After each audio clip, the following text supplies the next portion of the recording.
बड़ा ही एक अहम सवाल जो पेशेंट हमसे आके पूछते हैं, वो पूछते हैं कि डॉक्टर साहिबा हमारा हर चीज़ आपने चेक कर ली। आपने इतने अच्छे एम्ब्रियो बना लिए, आपने हमारी यूट्रस को चेक कर लिया, आपने हमारी बॉडी को चेक कर लिया। जब सब कुछ रेडी है तो फिर आप 100% का वर्ड यूज़ क्यों नहीं करती हैं? और क्यों नहीं ये कहती हैं कि अब हम एम्ब्रियो रखेंगे तो आपकी प्रेगनेंसी 100% हो जाएगी। आप फिर भी 50 या 60% या 70% का वर्ड क्यों यूज़ कर रही हैं? तो इस पे आज बात करते हैं। देखिए, इक्सी सब फर्टिलिटी की रिसर्च डे बाय डे जो है वो एक्सपैंड करती जा रही है, लेकिन हर जो रिसर्च है उसके अंदर से जो एडवांसमेंट आ रही हैं they are at the cost of some cost.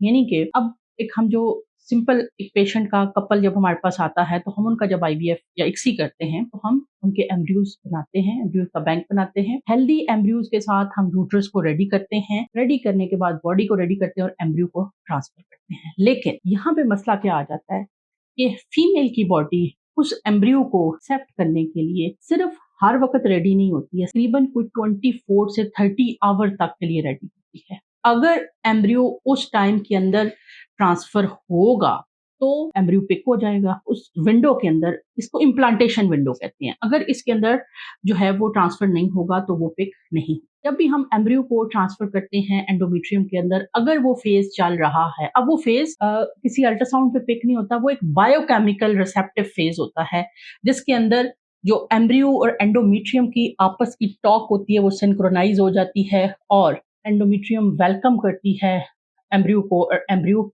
Transfer होने के बाद आगे अपने स्टेजेस ऑफ इम्प्लांटेशन शुरू कर देता है। वो मैं किसी नेक्स्ट वीडियो में आपको बताऊंगी। अब हम जो वो इम्प्लांटेशन विंडो होती है वो एचआरटी में जो हम कर रहे होते हैं वो एक गैस से कर रहे होते हैं।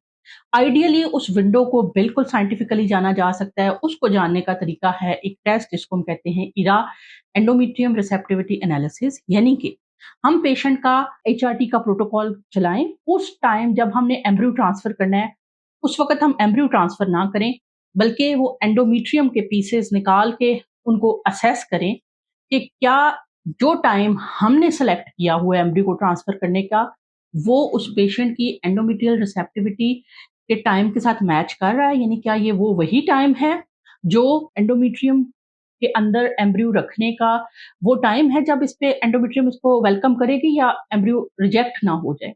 लेकिन इसकी जो टेस्टिंग है वो तकरीबन 5 to 6 लाख तक कॉस्ट करती है।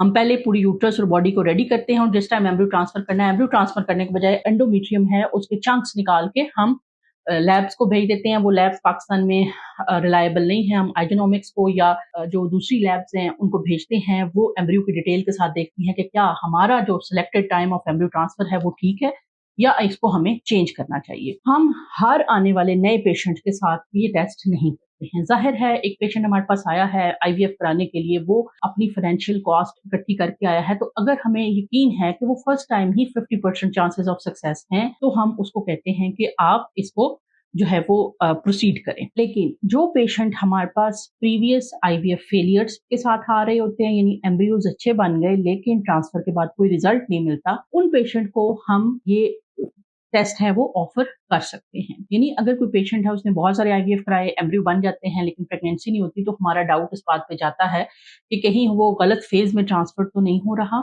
इसके लिए हम एक एफर्ट कर सकते हैं। बहरहाल मैं हमेशा अपने पेशेंट से कहती हूँ कि डॉक्टर कुन फयाकून नहीं है, नाउजुबिल्लाह, हम वसीला हैं और जो काम वसीलों से होते हैं वो कभी भी 100% नहीं होते हैं। वसीला अल्लाह ताला की ज़ात ने अगर वसीले को ही 110% ऑथराइज कर दे तो फिर बहुत सारी चीज़ों की गुंजाइश नहीं बचती है और इंसान ही खुदा न खास्ता जो है वो अथॉरिटेटिव अगर इतना हो जाता है कि उसको पता है 100% मैं कर सकता हूँ, तो वो फिर उसमें बहुत ज़्यादा जो है ना वो प्रॉब्लम्स आ जाते हैं। तो इसलिए ये खुदा की हिकमत है कि उसने हमें आपका एग और स्पर्म जो नेचुरली मीटअप नहीं कर रहा हमें उसके लिए सिलेक्ट किया, लेकिन अनफॉर्चुनेटली उसने भी हमें 100% अथॉरिटी नहीं दी है। हम अपनी फील्ड के अंदर कॉन्टिन्यूसली रिसर्च करते रहते हैं। हमारा रिजल्ट 50-60% तक जाता है, उससे आगे भी हम लेके जाने की कोशिश कर रहे हैं, लेकिन ये जो कोशिश होती है ये इसमें जो कामयाबी होती है वो मनजाने बल्ला होती है। हम अपने पेशेंट के साथ मिल के इंडिविजुअलाइज तरीके से उनके प्लान्स बनाते हैं और